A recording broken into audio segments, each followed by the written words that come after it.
Morning, everybody. It's coffee time with Jeffy Bear. And we even got roll up the rim. You don't roll it up anymore, it does it for you. Anyways, yep. It's a nice day, but it's hot. And what I mean by that is overcast, but it's got very humid in the past 24 hours. It rained yesterday. Looks like it might do the same today. There's a wind, but it's very warm. Not anything compared to what I came through when I came here. No, not even close. But yeah, it's refreshing, but not so. It's still a little bit humid. Anyways, I went out last night, and just as I expected or suspected, you know, well, now in Ontario, as I presume in BC,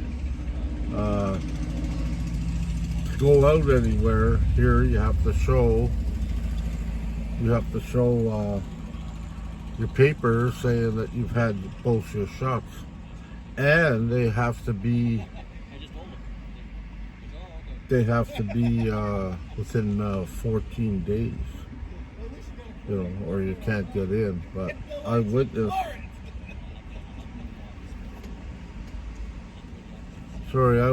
somebody getting in that did have their paper, but it wasn't 14 days, and yeah, they let them in. So, you know, that makes you go, is it really all that important? But anyways, they make the rules, so I guess we have to follow. So yeah, you know, there's that, and I'm getting that, you know, I don't want to stir up stuff, but I mean, I'm just, you know, but it's just observation, and I'm getting to the point where I'm getting traveling fever. I want to travel, so I'm trying to close up everything I need here. Like, I mean, I'm trying to do a swoop, you know, so I'm trying to close up what I need here. Done, and that's just a few more tidbits in my van. Cut some wood, try to get rid of a little bit more stuff if possible, and then move on down the road. If it works out and lines up, I'll probably go towards Shirley and my friend Roger's place, because they're in the mountains in Quebec, so I can go visit them for a day or two, probably just a day or something, to say it fared you well. And then I'm going to head on down, and I'll let people know, and I'm going to head on down to Ottawa, take a few days to visit my daughter and my grandkids, and I'll try to, well, I might have to call them again, but I'll try to do that thing that Chrome Trollic told me over the phone, tell people where I'm going to be for a few hours, and hopefully people will show up. Yeah. It'll probably be around the Saint Laurent area in Ottawa, because that's where my daughter is, she says. So if I can find a Timmins around there, that's where I'll go. But until I let you know, but if you know, I don't know when, but in the next couple of weeks, I do know that I wanna get out of here. And, you know, I think the weather will be fine. I just wanted to get out of here and head out east.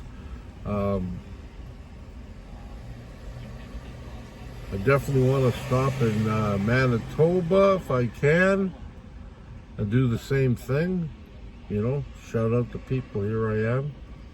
I might even do that before I get to Manitoba, but yeah, if I pass a big city or something. But yeah, I'm going to do that, and I'm going to take the highway straight out, like the one, I guess.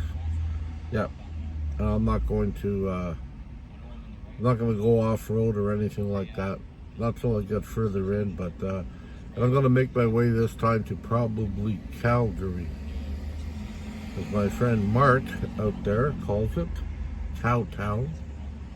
I took a guess at that. I figured it would be because of Calgary Stampede, but yeah. I never heard that name before, really, I don't think. My mom would have known it, though. She used to watch and go there all the time. We had friends that lived there, too. So, yeah, so I'm gonna do that, and hopefully weather holds out. Like I said, I have to go to TO. I have to go to TO, and so if I go to Ottawa, I'm gonna cut back down further up from the 7, I guess, to the 401, and I'm gonna take that into, I think it was TO. But the person I'm gonna go see, who's gonna said he'll help me fix my diesel heater. Person I'm gonna go see, he says he's away for September. So by the time I get there at the end of September, he should either be coming back or it'll only be a day or so. And then I gotta go to Hamilton, and then from Hamilton, yeah, I'm gonna start, and I'll seriously start. I'll probably put in lots of driving hours. Yeah, because it takes a while to get out of this province, so I'll probably put in a lot of driving hours, and I'll film some stuff along the way, don't get me wrong, but yeah, I'm not going to stop and smell the coffee or the roses or anything else, if there's any by that time. Yeah, that's the plan. That's sort of like a, that's sort of like a makeshift plan. Remember what I said a few videos ago, I don't make plans anymore? Well, that's sort of like a plan that's not really a plan. But yeah, that's what we want to do. But I know, end result is I'm getting the BC. I've already talked to, well, I haven't talked to Chrome because he's busy. I have talked to him like I think a week, maybe a couple of weeks now. In between the sanding stuff he's doing. Yeah, so I talked to him. I text Mark, so I talked to him, and that's why I plan on going to Calgary if he's still around. But if not, I'll hook up with him out in BC. I talked to Joseph the other day on the phone, and he texted me or phoned me or messaged me saying he tried to call, and I seen it, and I never called him back, and he called me again, or I think one or the other. We got in touch anyway, so that's all good. And I just asked him for some updates about Squamish and stuff like that, and yeah, he did. He gave me some, and so yeah, and it's getting a little crazy down there too with the COVID stuff. You gotta have papers and all this other stuff, so it's like okay. And I also. I haven't talked to Emmy. I've watched a couple of her videos, not recently. Never really talked to her. I talked to Emmy a few times, but Emmy's Emmy, and Emmy likes to do her own thing, and I respect that. I do miss her, and I do like her a lot, but we'll talk when I see her. But yeah, she's out there doing her own thing, and I sort of let her be, and I don't normally bother her, whatever. And yeah, I support her channel, and I suggest people that don't check her out because she's an interesting lady. And yeah, all my friends are interesting. Well, y'all know Chrome, I always say that, I get my van done in the bush, he gets his done in the shop, just a joke. But yeah, he's got bigger plans than I do. That's for sure. And he's got the means, the source, and yeah, he says it perfectly. That's his, that's his go-to thing. His house is his home. You don't want to be living in a shack. If you're trying to promote stuff and trying to promote yourself and say, hey, this is what this is what you can do. And there's budgets for everybody. There's low-term budgets. But don't get me wrong, low-term budgets out of my pocket, but a lot of people have put a lot of support into this low-term budget to make it, really cool. I like it, okay? And I've learned a long time ago, I don't compete with the Joneses. It is what it is, and I still drive all over the place too, so. And that's what you got to remember. You can go in a Cadillac, or you can go in a Mini. As long as you're still going. It doesn't have to be fancy. It's just got to be yours and comfortable. And always remember that. And Chrome taught me that, actually. And that's why, he's such an attractive personality, because he did start in a bare-ass van. And now look at him, and I understand. I understand why he likes that van so much, because, that's brought him a lot of, I'm not saying wealth or nothing, but that's brought him a lot of attention, and he's built his whole channel on that and his dogs, which is great, and that's the thing. And the same thing like with Joseph. Like Joseph, he's got a little van. He knows how to do a lot of things. So Joseph is a smart guy. Knows how to put things together. Mark, he knows how to paint. He helps out, and this is not anything like knock to Mark or what the word I'm going to use, but Mark's cheap. What I mean by that is he's not like, in a professional world, he's got to compete with other people and it's expensive to do this stuff. But on the road, if you got something that he needs, there's ways around bartering. And I was happy for what he did with my van. It was in my price range. I had a few stuff I didn't need. We made a deal. He said, no problem. I said, okay. I helped out a little bit. And we were laughing the other day. Oh, I'll give you some work. I said, well, don't charge me by the hour. Charge me by the job, because it could take me a week to do one job.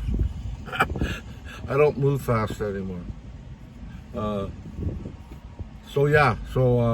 he's good too. So everybody's got their qualities. And Emmy, well, I don't know about Emmy. She's just downright determined to do what she needs to do, and she's a very independent woman, and that's what I like about her. She's friendly, she's funny, I love her accent, and she's just down to earth. And she don't mind getting her nails dirty or a fingernail broken or whatever. She just let's get her done, and I like that. Not all women are like that, but there's a lot of women that are. Like my other friend Nancy, she's like that. Right now she's taking her time doing things that she needs to do or wants to do in her life. Help horses, I think, the last thing she did. And these are all the people I'm surrounded by. Not a bunch of lazy people. People that enjoy what they got and enjoy company, and they also enjoy being alone. But I guarantee you, when I got sober, there used to be a motto, it doesn't matter. When I first got sober, and I didn't get sober through all these other big programs or whatever, and I didn't have to go through sponsors or nothing. But when I got sober, if I needed anything, it was always told to me. You pick up the phone, day or night, I don't care what time it is, and I'll talk to you. Don't matter. Preferably if you did it before you got drunk or high or whatever, but it doesn't matter. And these guys are pretty much all the same without being drunk or high or anything. So you need something and they can help you out, they will. They've proven that. So that's why I support them, and that's why they support me. And that's what makes us, can't really say the Three Musketeers or whatever the hell we used to say, Three Amigos. You can't really say that because there's more than three now, but it's kind of cool that they're all there. And even people I met on the island, they're not even part of that group, but they follow the same stations and stuff. So, and we watch the same people, so they're all part of that too. They drive by, they see you, hi, how are you? They follow you on YouTube. So so basically, I guess it's just a shout out to all people I know and the people I haven't met yet. And I know there's some people that have subscribed to me and follow me that are along the way, along the route back home. And I'll do my utmost. If it's off, if it's off the one, I'll try my hardest to hook up with you. And I also know there's people in Vancouver, around Vancouver and on Vancouver Island that I'll definitely try to hook up with, bump into. I know there's a guy, I forget his name now. I don't know if it's Spencer. Well, there's a guy in Victoria that's been screaming to meet me for a while. And I don't mean that in a bad way. I just mean, like, when I was there the last time, I missed him. He said, "Oh, dude, or should have told me I wanted to meet you," and stuff like that. So, I want to do that again. I want to connect with the people that got me here. And I guess that's what this video is all about. Just connect with the people that got me here. I had to come here for a reason. And the reason was because, the first reason was because I felt guilty because of, because, I haven't been here with my family, and that's all I got left is people in Cornwall and in Ottawa. I felt guilty, but I also felt like, I guess there was a little bit of fear, because when I was talking to Joseph, he thought that too, and I told him, I said, you're not that far off, brother. Yeah, I did come here because I was a little scared. I came here because, I had nothing in Vancouver. If I would have dropped dead, then what? Well, then what? I'm dead. Who cares about what happens after that, I guess. But, and I think that was some fear. I didn't want to sort of like drop dead alone. But when I got out here, I realized I wasn't alone out there. They're not like blood family, but people on this channel and where I met them and the people I haven't met, they are family. And they got my back, and they mentioned that a long time ago. People have my back, so I'm just telling you, I recognize it, and I was much more happier out there because I could do more things, and so I'm gonna head back there, and the plan is still the same. Head back there for the winter, maybe a little bit like in the spring, but then head out here again and visit my family again, and back and forth if I can. And hopefully things will be settled in the back here. Hopefully all my woodworking thing will be done, and I can get down to business and have more leisure time, make more carvings and draw. And there's probably a few people in the carving world that I want to get together with and learn how to carve, or ask them some questions. Okay, on that note, I love you all. Take care, and I'll see you tomorrow. Bye-bye.